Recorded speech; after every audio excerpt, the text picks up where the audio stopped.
நேற்று மாலை காணாமல் போய்விட்டதாக தேடி வந்த பெண் ஊருக்கு வெளியில் உள்ள கண்மாயில் ரத்த காயங்களுடன் சடலமாக காணப்பட்டதால் அப்பகுதியில் பெரும் பரபரப்பு ஏற்பட்டுள்ளது.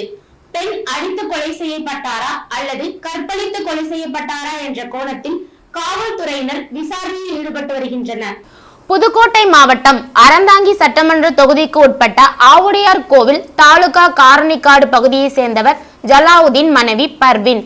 ஜலாவுதீன் கடந்த சில வருடங்களுக்கு முன்னதாக இறந்த நிலையில் மனைவி பர்வீன் தனது 2 மகள்களுடன் காரணிக்காடு கிராமத்தில் வசித்து வந்துள்ளார்.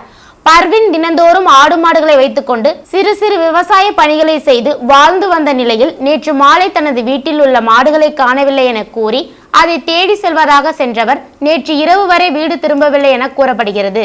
தாய் பர்வீன் இரவு முழுவதும் வீடு வராத நிலையில் அவருடைய மகள்கள் கூறிய சம்பவத்தை தொடர்ந்து கிராமத்து இளைஞர்கள் மற்றும் உறவினர்கள் காணாமல் போன பர்வீனை தேடி கிராமத்தில் பல பகுதிகள் தேடி வந்துள்ளனர். இந்த நிலையில் காரணிக்காடு அடுத்து உள்ள கருங்கோழி காடு கண்மாயில் காணாமல் போன பர்வீன் தண்ணீரில் மூழ்கியபடி அவர் மீது துணி துவைக்கும் கல்லை வைத்து அமுக்கியபடி சடலமாக கண்டதை கண்டு அதிர்ச்சி அடைந்தனர்.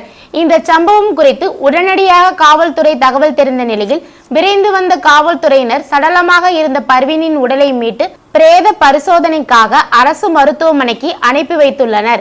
மேலும் இறந்த பர்வீனின் உடலில் இரத்த காயங்கள் இருந்ததால் அவரை யாரேனும் அடித்து கொலை செய்தார்களா அல்லது கற்பழித்து கொலை செய்தார்களா என்ற கோணத்தில் காவல்துறை விசாரித்து வரும் நிலையில் பிரேத பரிசோதனை அறிக்கை வரும் பட்சத்தில் அதற்கான முடிவு கிடைக்கும் என காவல்துறையினர் தெரிவித்தனர்.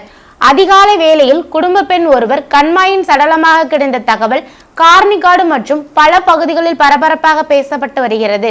சம்பவ இடத்திற்கு வந்த மாவட்ட காவல் கண்காணிப்பாளருடன் மோப்ப நாயும் வரவழைத்து கம்மாயை சுற்றி சுற்றி வலம் வந்தபடி சென்றது.